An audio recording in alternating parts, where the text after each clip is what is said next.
নমস্কার দর্শক, এসিরা TV Cooch Behar YouTube চ্যানেলের সমস্ত শ্রোতাদের অভিনন্দন এবং সালাম জানিয়ে আজকের আলোচনা শুরু করছি।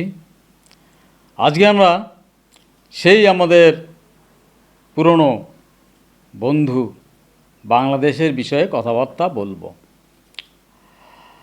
তা বন্ধুরা, 1971 সালে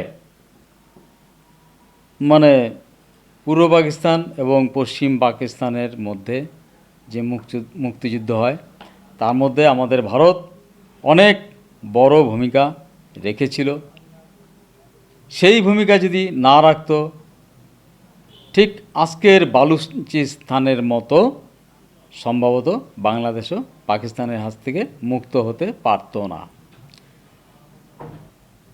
তাহলে আমরা কেন ঝাঁপিয়ে পড়েছিলাম বাংলাদেশের মুক্তিযোদ্ধাদের সঙ্গে? কেনই বা এই দেশটাকে আমরা আলাদা হতে সাহায্য করেছিলাম? যদিও বা ইংরেজরা অতি চালাকির সঙ্গে এই মুসলিম অধ্যুষিত পশ্চিম পাকিস্তান এবং পূর্ব পাকিস্তান নিয়ে একটা পাকিস্তান রাষ্ট্র তৈরি করে দিয়ে গেছিল, কিন্তু তাদের উদ্দেশ্য কতটুকু সফল হলো, ব্রিটিশদের উদ্দেশ্য। আর আমরা যে উদ্দেশ্য নিয়ে পূর্ব পাকিস্তান আর পশ্চিম পাকিস্তানকে আলাদা করেছিলাম, সেটাই বা কতটুকু সফল হলো? বাংলাদেশ আমাদের দিকে আজকে কীরকম আচরণ করছে, সে বিষয়ে আজকে আমরা কথাবার্তা বলবো। আমাদের অতিথি অমিতাভ দেকে বলবো দয়া করে এই বিষয়ের উপরে একটু আলোকপাত করুন। দেখেন, ভারত যখন বিভাজিত হয়, অখণ্ড ভারত যখন বিভাজিত হলো, তখন পূর্ব পাকিস্তান আর পশ্চিম পাকিস্তান এই দুইটাকে ভাগ করা হলো। বাংলাদেশ তখন বাঙালি অধ্যুষিত, আর ওরা হলো নন বেঙ্গলি, হিন্দিভাষী মুসলিমরা কিন্তু নিজেদের মুসলিম মনে করে। আর বাংলাদেশের যে মুসলিমরা আছে ওদেরকে ওরা কি মনে করে? এখন সেটা শুনেছি মিসকিন মনে করে। মিসকিন এখন মনে করার ব্যাপার। হ্যাঁ, শুনেছি কথা। এখন ওরা তবে ওদের একটা বিভেদ নীতি ছিল। ওরা কিন্তু নেগলেক্ট করে। ওরা বাঙালিরা যেরকম চেহারাধারী, সেই চেহারাটাকে ওরা পছন্দ করে নাই পশ্চিম পাকিস্তানের লোকেরা। এবং তখন পশ্চিম পাকিস্তান এবং পূর্ব পাকিস্তান ধর্মের ভিত্তিতে ভাগ হলেও তখন ওদের মধ্যে কিন্তু একটা অবহেলার ব্যাপার ছিল।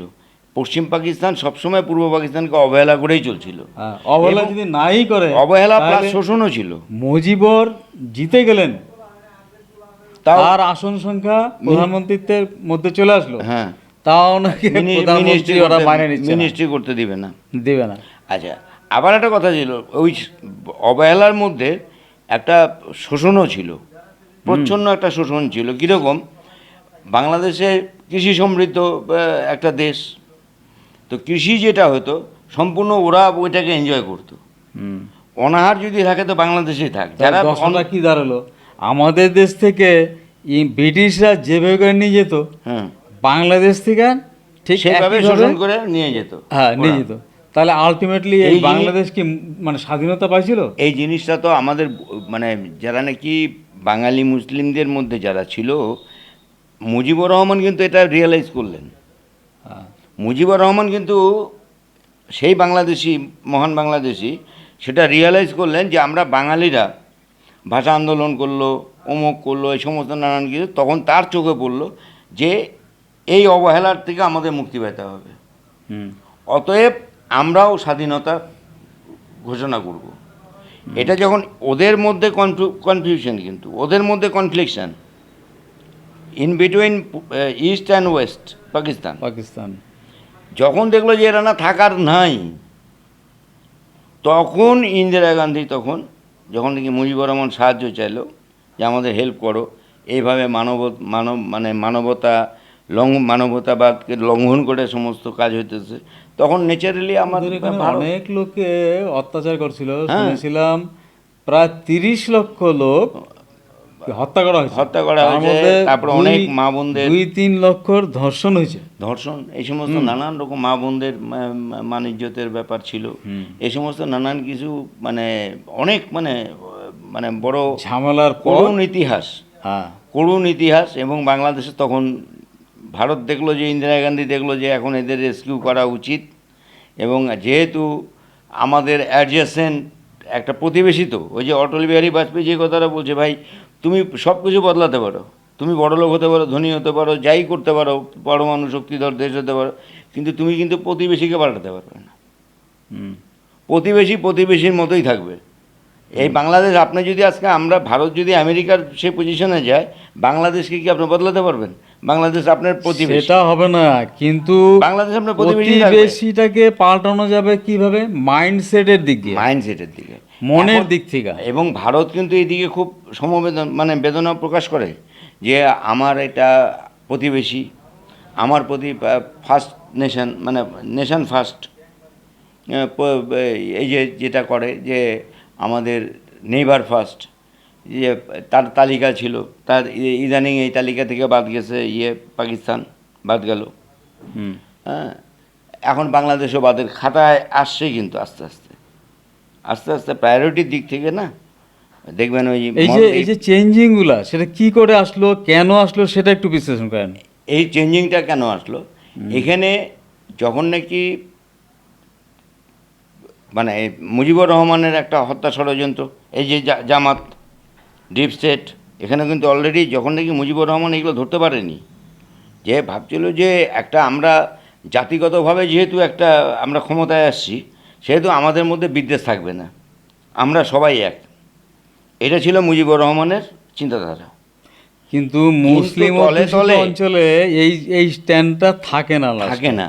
ঠিক আছে, আরো উনি থাকে। স্ট্যান্ড নিছে ঠিকই, কিন্তু ওটা লাস্ট অব দি এসে কি দাঁড়ালো, যে না আমরা মুসলিমরাই এই দেশে মেইন, এখান থেকে আমরা হিন্দুদেরকে এবং অন্যান্য যারা ধর্মাবলম্বী আছে তাদেরকে বাতিল করে দিব।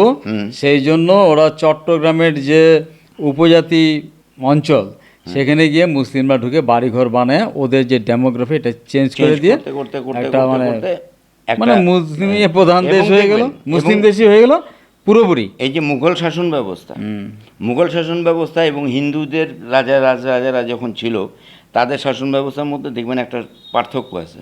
সে পার্থক্যটা হলো এটা, শাহজাহানকে জাহাঙ্গীর রাজত্ব পাওয়ার জন্য কিভাবে নৃশংসভাবে শাহজাহানকে কারাগারে, সেটাও আলাদা বিষয়, কি নৃশংসভাবে আমি তার চাচ্ছি- ভাইদেরকে হত্যা করছে। আমি ওই রকম উদাহরণ না টাই না, আমরা ডাইরেক্ট না, না, বাংলাদেশ আমাদের হিন্দুদের মধ্যে কিন্তু এরকম রাজত্ব যে মধ্যে এরকম ইতিহাস পাবেন না। অতএব এরা কি জানেন তো, এরা তো একটা ধর্মীয় শিক্ষা তো এদের আছেই, সেই ধর্মীয় শিক্ষাটা কিন্তু এই দিকে প্ররোচনা দিল যে আমরা একটা গ্রুপ যারা নাকি ইসলামিক গোষ্ঠী, তারা কেন আমরা ডমিনেট করব না, জামাতেরা কেন করবে না, এইটা কিন্তু মানে মুজিবুর রহমান কেন করবে? আমি যেটা বলতে চাচ্ছিলাম যে এই যে ভারত যে পশ্চিম পাকিস্তান পূর্ব পাকিস্তানকে আলাদা করলো, তার ইন্টারেস্টটা কি আমরা পাচ্ছি? না, আলাদা করাটা টার্গেট ছিল যে আমরা আলাদা করব, বাংলাদেশের একটা ছোট দেশ, এই ছোট দেশ নিশ্চয়ই আমাদের সঙ্গে মিলেমিশেই থাকবে, এইটা ছিল আমাদের টার্গেট। এত বড় হয়ে যাবে না যে ইন্ডিয়ার পক্ষে থ্রেট হয়ে যাবে, সেইটা ওরা আমাদের আগের নেতারা ভাবে নাই, এবং তাদেরকে সহায়তা করে তাদের অর্থনৈতিক অবস্থা মানে বাংলাদেশের অর্থনৈতিক অবস্থা যেন চেঞ্জ হয়, সেই অনুযায়ী আমাদের দেশ কিন্তু বাংলাদেশে বিভিন্ন জিনিস আমরা সস্তায় দিচ্ছিলাম, তাদের সঙ্গে কাজ কারবার চালাচ্ছিলাম, এবং ওদের থেকেও কিছু জিনিস আমরা নিচ্ছিলাম, কিন্তু ওরাই বেশি নিচ্ছিল বাংলাদেশের লোকেরা, কারণ ওদের এখানে তো এমন কিছু পাওয়া যায় না যেটা আমরা নিব। কী নিব এখান থেকে? নেওয়ার মতো আমাদের কি আছে? ওরা তো কমপ্লেন করে যে আমরা ভারতের সঙ্গে চোখে চোখ রেখে চলবো, কিন্তু চোখে চোখ যে রাখবে কি পারে ওরা? যেমন ইসরায়েল একটা মানে এমনই একটা দেশ যাদের কাছে অনেক টেকনিক আছে, তারা আমাদের সঙ্গে অনেক বন্ধুত্ব করে, তাদের টেকনিক্যাল ব্যাপারটা বিনিময় হয় আমাদের সঙ্গে, ঠিক আছে, তাতে ভারতের একটা ইন্টারেস্ট আছে। কিন্তু এই বাংলাদেশের কাছে কি এমন আছে যার জন্য ওরা চোখে চোখ রেখে আমাদের সঙ্গে কথা বলবে, চোখে চোখ রেখে ব্যবসা করবে। আছেটা কি? আমি তো কিছুই খুঁজে পাই না। আচ্ছা, এখন আমরা ওদের দ্বারা উপকৃত হচ্ছি না ওরা আমাদেরকে দিয়ে উপকৃত হচ্ছে, সেইটা একটু বিবেচনার দিন আসছে। তবে একটা কথা বলি আপনাকে, হাসিনা কিন্তু তার বাবার যে হত্যাকারী লোকজন ছিল, রাজাকারের বাহিনী, তাদেরকে বিচার করার জন্য সে প্ল্যানিং করে, চলতে চলতে শেষ পর্যন্ত বিচারও করে। তাদের মধ্যে যারা হত্যাকারী ছিল তাদের ফুল ফ্যামিলিটাকে শেষ করে ফেলছিল, তাদের বিচারও উনি করছিলেন। এবং সেই বিচারে যারা বাংলাদেশের রাজাকার তারা কিন্তু মানে একটা প্রতিহিংসায় জ্বলছিল এতদিন থেকে, যে সুযোগ পাইলেই আমরা কিন্তু হাসিনার বিচারও করব। আমরা কিন্তু সেই দৃশ্যটাই বর্তমানে দেখতে পাচ্ছি। তো কারা বাংলাদেশে কি এতই রাজাকার ছিল? আমার কিন্তু মনে হয় না। এক মিনিট, যারা কোটা আন্দোলন নিয়ে শুরু করছিল, তার মানে কি একটা দেশের মধ্যে বেশিরভাগ লোকই মানে চাবে কিন্তু যে আমি একটা সরকারি চাকরি করি, আমি একটা সুবিধা পাই, হ্যাঁ, এগুলো করতে থাকে। স্বাভাবিক কথা, এটা কোনো অস্বাভাবিক কথা না। সেইটা করতে গিয়া, কোটা আন্দোলন করতে গিয়া সুযোগ পাইয়া ডিপ স্টেট ঢুকে পড়লো এবং তাকে একটা বৃহত্তর আন্দোলনে নিয়ে আজকে মানে শেখ হাসিনা আমাদের দেশে অবস্থান করছে। তাহলে ওদের টার্গেট লাস্টে দেখলাম একটা বিচার ব্যবস্থার মাধ্যমে মানে শেখ হাসিনার মানে মৃত্যুদণ্ড দিল। এইভাবে করে ব্যাপারটা আসলো এই পর্যন্ত। এখন কথা হলো যে বাংলাদেশ এই মানে এত আমাদের ভক্ত ছিল বা যাদেরকে আমরা এত সহায়তা করলাম, তাদের ভক্ত কথা শুনা আজকে তারাই কিন্তু আমাদের বিরুদ্ধে মানে ওই যে পুনঃমূষিক ভব এইরকম গল্পের মতো করতেছে। তা গল্পটা একটু বলা যাক। এক মুনি ছিল, মুনি ধ্যান করত বনের মধ্যে। তা একদিন ধ্যান করার টাইমেই এক মানে মুশিক মানে ইঁদুর মুনির কোলে এসে উঠল। সে ভয়ার্ত, তার কারণ একটা বিড়াল তাকে মানে ধাওয়া করছে ধরে খাওয়ার জন্য। মুনি ধ্যান ভেঙে গেল। তখন উনি ওই মুশিককে জিজ্ঞাসা করছে, আরে তোমার কি হলো? বলছে বিড়াল আমাকে খেয়ে ফেলবে, তার জন্য একটা আশ্রয় চাচ্ছি। তখন মুনি চিন্তা করলো যে একে আর কীভাবে আশ্রয় দিব, তার চেয়ে বরং একে সমানে সমানে করে দেই, একে বিড়াল বানায় দেই, বাস, তাহলে আর বিড়াল ওকে খেতে পারবে না। তো উনি বললেন তথাস্তু, তুমি বিড়াল হয়ে যাও। তারপরে তো উনি বিড়াল হয়ে গেল, মানে ইঁদুরটা। এখন বিড়ালের সমস্যাটা থেকে কিন্তু ও মিটে গেল। কিছুদিন পর একটা কুকুর বিড়ালটাকে ধাওয়া করলো। ধাওয়া করার পরে আবার সেই মুনির গলায় এসে উঠে পড়লো বিড়ালটা। এবার বলছে তোমার এবার কি সমস্যা? বলছে যে কুকুর আমাকে মানে মারার জন্য ধাওয়া করছে। তো ওই একই পদ্ধতি নিয়ে মুনি ওকে কুকুর বানায় দিল। তারপরে একদিন কি হলো, বাঘ এসে কুকুরকে ধাওয়া করলো। এইবার কুকুর আবার দৌড়াতে দৌড়াতে মুনির কাছে আসলো। আসার পরে বলছে আমাকে বাঘে ধাওয়া করছে, আমাকে খায় ফেলবে। তখন মুনি ওই কুকুরকে আবার তথাস্তু বলে বাঘ বানিয়ে দিল। তাহলে বাঘ আর ধরবে না, সমানে সমানে আছে। তারপরে কয়েকদিন পরে বাঘের খিদা লাগছে, এখন ও যথারীতি মুনিকেই খাইতে আসছে। তাহলে মুনি এখন কি করবে? চিন্তা করলো আর তো আমারই বাঁচার রাস্তা নাই। তখন ওকে আবার বলল পুনঃমূষিকও ভব, মানে তুমি আবার ইঁদুর হয়ে যাও। তখন আবার ওই ইঁদুর হয়ে গেল, মুনিরও বিপদ কেটে গেল। ইঁদুর তো আর মুনিকে খাইতে পারবে না। তা আমাদের এই বাংলাদেশটা কিন্তু অনেকটা এইরকমই আচরণ করছে। আরে আমরাই দেশটাকে জন্ম দিলাম, মানে ভারতের কথা বলছি। এইবার আমাদের এখান থেকেই নানা রকম জিনিসপত্র নিয়ে, আমাদের থেকে সস্তায় জিনিসপত্র কিনে পয়সা সেভ করে দুটো পয়সার মালিক হয়েছে, মানে ওই বাঘের মতো হয়েছে বর্তমানে। এখন আমাদের বাঘ হিসাবে আমাদের এই ভারতকেই তার লাগে, এখন ভারতকেই খাবে, ভারতকেই গ্রাস করবে। কাকে কাকে লাগে? 7 সিস্টার, পশ্চিম বাংলা, বিহার, উড়িষ্যা, তার ভারতের এই এরিয়াটা তার দরকার নিজের দেশকে বলিয়ান করতে। তা এই যে জিনিসটা, এ থেকে আমার মনে হয় একটা শিক্ষা আছে। একে আবার ইঁদুরের পর্যায়ে নিয়ে যেতে হবে। আর এই ইঁদুরের পর্যায়ে নিয়ে যেতে গেলে পরে কি করতে হবে, এর সমস্ত রকমের বন্ধ। যা আমাদের থেকে সুবিধা পায়া এ বাঘ হয়েছে, ওই সুবিধাগুলো প্রথম বন্ধ করতে হবে। আমি ভারত সরকারের কাছে অনুরোধ করব, এই বাংলাদেশকে বাঘ হইতে দেওয়া যাবে না, এদের থেকে সমস্ত সুবিধা কেড়ে নেওয়া হোক, নিয়ে এদেরকে আগের পর্যায়ে নিয়ে যাওয়া হোক। তা নাহলে এরা বাইরে থেকে একে ডাকবে তাকে ডাকবে, নিয়ে এসে আমাদেরকে মারার ব্যবস্থা করতেছে। বাংলাদেশি বন্ধুরা যারা মুসলিম আছেন আমাকে ক্ষমা করবেন, আমার বুদ্ধি হলো কিন্তু এই টাইপেরই, ঠিক আছে? আপনারা যদি ভারতে থাকতেন আপনারা একই বুদ্ধি নিতেন। কিছু করার নাই, এইটাই জিওপলিটিক্স, কিচ্ছু করার নাই। আর সম্পর্ক নষ্ট করা উচিত এখন। হ্যাঁ, ওই সম্পর্ক, ভালো সম্পর্ক রাখার কোনো দরকার নেই। আসামের মুখ্যমন্ত্রী হিমন্ত বিশ্ব শর্মা ক্লিয়ার বলে দিয়েছেন, বাংলাদেশের সঙ্গে আমাদের শত্রুতার প্রয়োজন, বন্ধুত্ব নয়।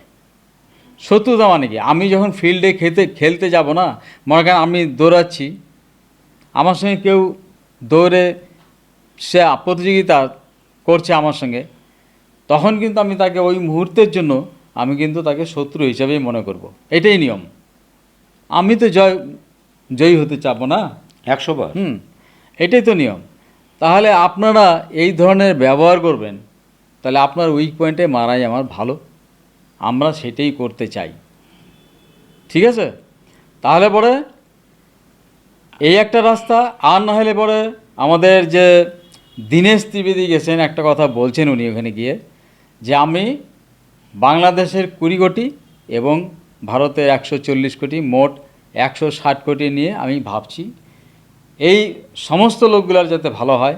তার মানেই বুঝতে পারছেন অখণ্ড ভারতের কথা কিন্তু উনি বলেই ফেলছেন। হয় আপনারা ওই রাস্তায় হাঁটেন, আর না হলে আপনাদেরকে আমরা ইঁদুর বানাবো। একটা সাধারণ নাগরিক হিসাবে ভারতের প্রধানমন্ত্রীর কাছে আমার এইটাই দাবি থাকবে। এবং শুধু ভারতের প্রধানমন্ত্রী কেন, আমাদের যে কেন্দ্রীয় সরকার কে থাকবে সেটা তো আর আমি বলতে পারবো না, যারাই থাকুক না কেন তাদের কাছে আমার একটাই দাবি, যে এদেরকে আবার ইঁদুর বানিয়ে দেওয়া হোক, তাছাড়া আমাদেরকে খায় ফেলবে। সুতরাং আপনারা সাবধান হন, বা নিজেদের ভালো যদি চান, শুধরে যান। চারদিকে আবহাওয়া যা তৈরি হচ্ছে, শুধরে যান। শুধরে গেলে শুধু হবে না, আপনাদের মানে আমরা ধর্ম নিয়ে নিশ্চয় আলোচনা করব, আছে এরকম প্রোগ্রাম আমাদের। শুধু বুঝিয়ে বলবো, যে ধর্ম যে ব্যবস্থা লাভবান হয়, সেন্টিমেন্টালে না গিয়ে সেটাকে গ্রহণ করে তারপরে এগিয়ে যান, যাতে পুরো সমাজটাই এই ভারতীয় উপমহাদেশ যেন ভালো থাকে, সুস্থ থাকে সবাই। এই কামনা করে ভিডিও এখানে শেষ করছি। অপেক্ষা করুন পরের ভিডিওর জন্য। যদি ভালো লাগে তাহলে লাইক আর শেয়ার, সাবস্ক্রাইব করবেন। ধন্যবাদ। জয় হিন্দ।